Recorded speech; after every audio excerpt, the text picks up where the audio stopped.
धन्यवाद। हिंदू स्वराज्य स्थापना करणे छत्रपती शिवाजी महाराजांना मानाचा विजय करतो। राजमाता अहिल्याबाई होलकर यांना नतमस्तक होतो। भारतीय घटनेचे शिल्पकार महामानव डॉक्टर बाबासाहेब आंबेडकर यांचं अभिवादन करतो।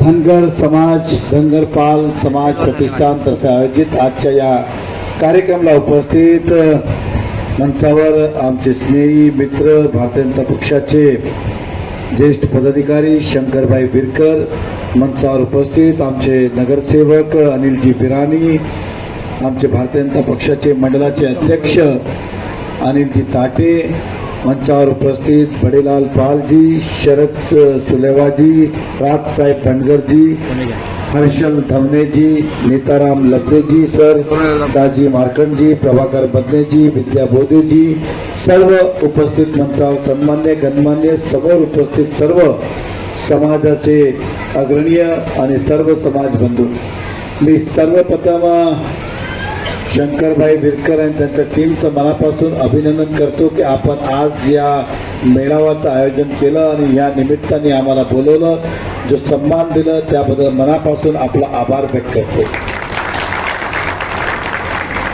22 वर्ष या राजकारणात झाले, ह्या शहराची सेवा करताना झाले, अनेक सत्कार विविध ठिकाणी होत असतात, परंतु खरं सांगतो आजचं सत्कार हा विशिष्ट होतं आणि मला मनापासून आवडलं आणि म्हणून मी ते अर्ध्या तास पण ते काढलं नाही। आता वजन जास्त होतं, हा भार तर मी उचलून घेईल कदाचित, पण आज तुमचा हा प्रेमाचा जो भार आहे ते मी कसं उचलणार, ते कसं फेडणार ही माझी चिंता आहे। आता हिंदीत बोलू की मराठीत बोलू? मिक्स बोलते बराबर। मैं कह रहा था कि जीवन में बहुत कुछ उधार लिया, कर्जा लिया, धीरे धीरे चुकाते आया, ये आपका प्यार का कर्जा कैसे चुकाऊंगा इसकी चिंता मुझे हो गई है। मैं सभी समाज बंधुओं का दिल से अभिनंदन करता हूं कि आज आप समाज हित के लिए, जनहित के लिए और हमारे लिए यहाँ पे समय निकाल के उपस्थित रहे। ये कर्ज है आपका समय का हम पर, कभी जीवन में मौका मिलेगा तो किसी न किसी रूप में उतारने का प्रयास करेंगे। शंकर भाई बिरकर ने एक निवेदन भी दिया, सभी कमेटी मेंबर ने एक निवेदन दिया की आपल्या समाजाची जागा, सभागृह, भवन हे असलंच पाहिजे। समाज को संघटित रखना है, एकत्रित रखना है, तर समाजाला बसण्या उठण्यासाठी जागा असलीच पाहिजे, ह्याची मी सहमत आहे।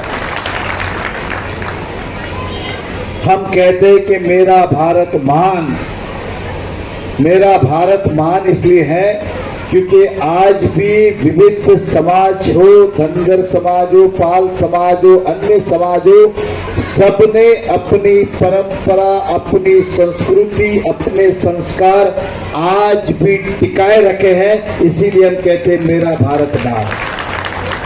16,000 से ज्यादा बोली बोलने वाला ये देश, और आज भी हम संगठित है, एकत्रित है क्योंकि हमारे संस्कार जीवित है।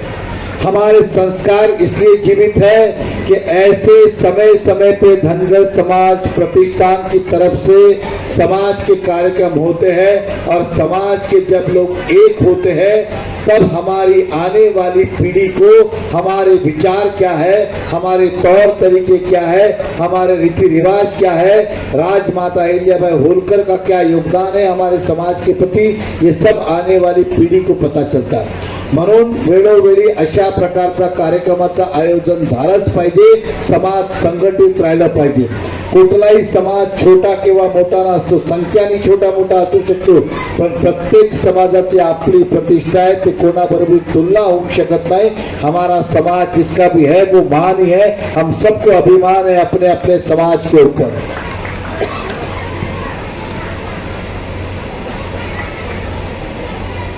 अपन सर्वजन विविध विभागात, आप सभी लोग अलग अलग जगह से इस शहर में आए, कोई नौकरी के लिए आया, कोई व्यवसाय के लिए आया, कोई और किसी काम के लिए आया, और हम सब मेहनत करते हैं। अपने परिवार को भी देखते हैं, साथ ही साथ अपने समाज के लिए भी कुछ करने की मन में इच्छा है, क्योंकि अगर केवल आप परिवार को देखते तो शायद आज यहाँ नहीं होते। आज अगर आप यहाँ हो तो समाज हित में हो। तो मैं इतना ही आपसे कहूंगा कि जब भी समाज का कोई भी प्रसंग हो, कार्यक्रम हो, हमारे परिवार का हर सदस्य उसमें उपस्थित रहना चाहिए और हर व्यक्ति का कर्तव्य है समाज के प्रति अपना योगदान दे, चाहे ₹1.25 से दे, चाहे ₹1.25 से दे, चाहे तन से दे, चाहे मन से दे, चाहे धन से दे, क्योंकि ये किसी और के काम नहीं आने वाला है। हमारी आने वाली जो पीढ़ी है, हमारी जो आने वाली जनरेशन है, उन्हीं के लिए काम आएगा, क्योंकि समाज से बड़ा कोई अस्तित्व नहीं है।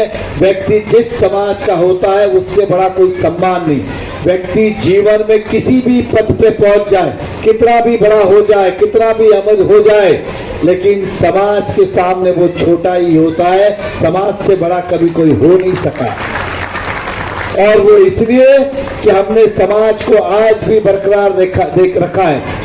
मैंने ऐसे कई परिवार देखे हैं जो कहते हैं कि आजकल मेरा बेटा मेरे साथ नहीं रहता है, कोई कहता है कि मेरी बहू मेरे साथ नहीं रहती है, कोई कहता है कि मेरे माता पिता मेरे साथ नहीं रहते हैं। इस तरह से भी आज हमारे शहर का वातावरण, लेकिन कोई भी व्यक्ति ऐसा नहीं कह सकता है कि मुझे समाज से कोई लेना देना नहीं है। आज भी समाज का ही है। लोग उधार भी ले लेते, चुकाते नहीं है, भगवान से भी नहीं डरते। हम भगवान की सौगंध भी झूठी खा लेते।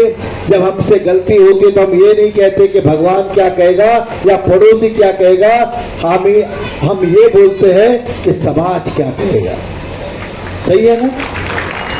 आज भी देखिए आप, उस समाज की गरिमा है, समाज का अस्तित्व है, इसीलिए आज भी हर व्यक्ति समाज से डरता है। वो नरेंद्र मेहता हो, वीरकर जी हो, आप हो या कोई भी हो, सभी लोग समाज से आज भी डरते। समाज का स्थान यहाँ पे है, इसलिए समाज को बनाए रखना ये हम सबका काम है। मुझसे जब भी जो भी होगा अवश्य प्रयास करूंगा।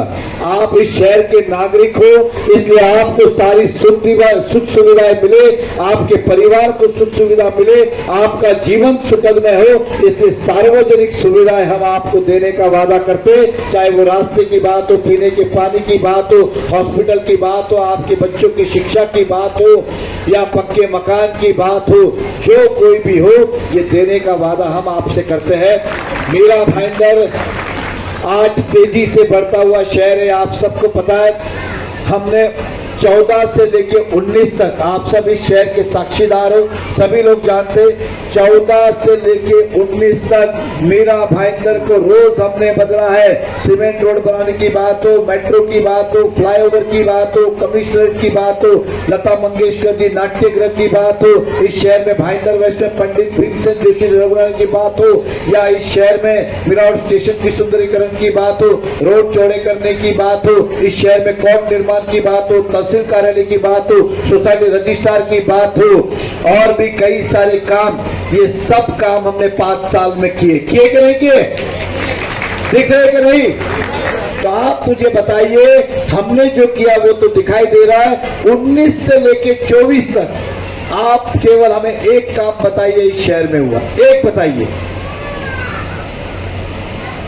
कोई बता पाएगा?